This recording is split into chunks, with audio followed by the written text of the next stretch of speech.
delighted to be here to celebrate the release of Margaret O'Driscoll's debut poetry collection, Dancing Around The Handbag. My name is Dominic Taylor and I'm the director of the Limerick Writers Centre, and I'm really just standing in tonight for our poetry editor at Revival Press, Tommy Collins, who couldn't be here he had a family commitment. And Revival Press, of course, is the poetry imprint of the Limerick Writers Centre. And now, before we hear from Tom McCarthy and from Margaret herself, I just want to say a few short words about what we do at the Limerick Writers Centre and Revival Press. We can trace our lineage from what was a legendary era of weekly poetry readings, which became known as the White House Poetry Revival, hence Revival Press, in the early 2000s, a tradition whose roots grew from the Poetry Circle, founded by the poet Desmond O'Grady in the White House Bar in Limerick in 1954. On top of poetry readings, creative writing workshops, competitions in both poetry and prose, and a variety of other projects, perhaps our biggest focus in recent years has been our community publishing programme. New collection, a wonderful collection, beautifully produced, beautiful cover, and I have always thought that there is absolutely no point in publishing a book of poetry unless you wish to make a beautiful book, because it is a treasured thing, an object of art in itself, a poetry book. And what Revival have done in recent years is really up the ante in terms of book design, and also even the quality of the pages. If you look at the pages, if you look at the print and the way it lies in terms of the kind of tone of the paper that it's printed on, that is very, very special. So it is beautiful to see the book as a wonderful production and to realise that it is part of a continuing circle of creativity in Munster, a circle of creativity through Waterford and Cork and Limerick, which is fantastic. But anyway, this wonderful book and this fantastic poet, who I've known for a number of years now, since the earlier days, Margaret has always been dedicated to the profession of the poet, to the making of poems, to perfecting what it is she wishes to say. That is part of the pleasure now of reading all these poems collected together in a book. So we have, you know, in these poems we have the image, a childhood memory of a father running away through the kitchen crying because he's heard of the death of a brother. We've had the poet cafe watching on a room, pastorelli. We have pilgrimages, and that it's a continuing trope in her poems, that continuing sense of journey, whether it's the contraceptive train or the Santiago journey, all of these journeys which are really journeys of self-discovery. Like, I'm thinking of poems here, like when you get there and meeting yourself. And then there are amazing poems. Hands are a very important thing, which is very interesting. Hands. I just have to get my breath. I didn't know who he was talking about. Oh wow.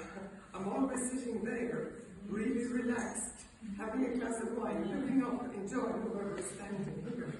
And now here I am. All I can say is I'm humbled and honoured that you've all come out on the best of nights. I couldn't have picked a better weather night for the launch of this collection, but you've come to support me, and I am so grateful, I really am. To my friends, to my writing friends, to the poets I admire in the audience, to my family, to Tom, to Dominic, to Patricia, thank you so much.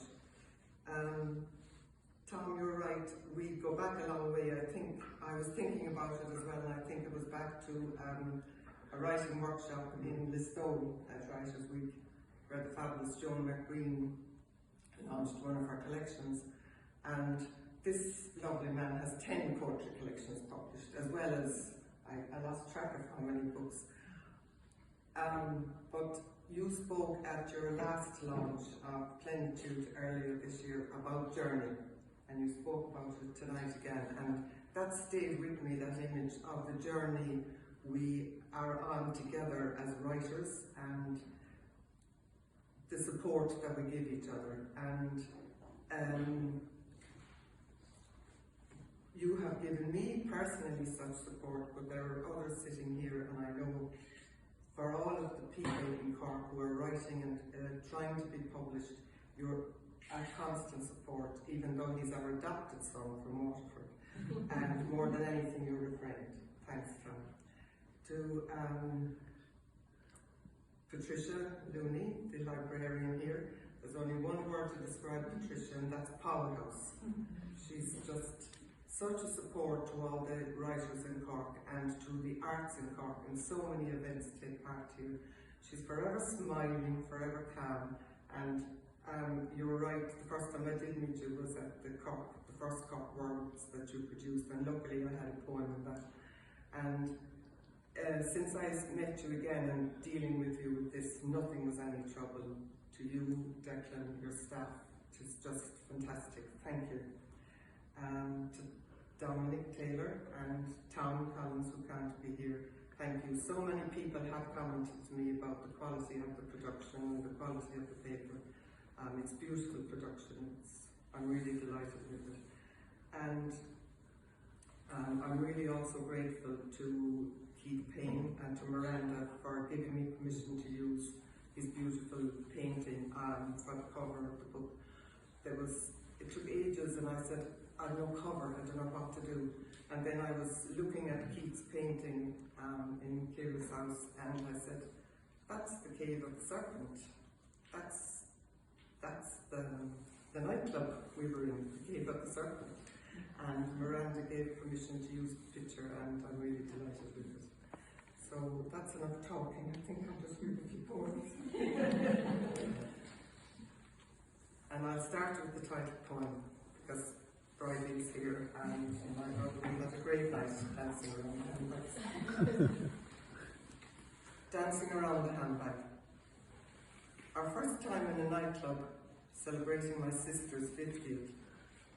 Up from the sticks, desperately trying to fit in. Country mules, woefully large handbags. Crumpled beige that still held the knitting needles, rosary beads, umbrella and pink lipstick. The bits you couldn't leave home without.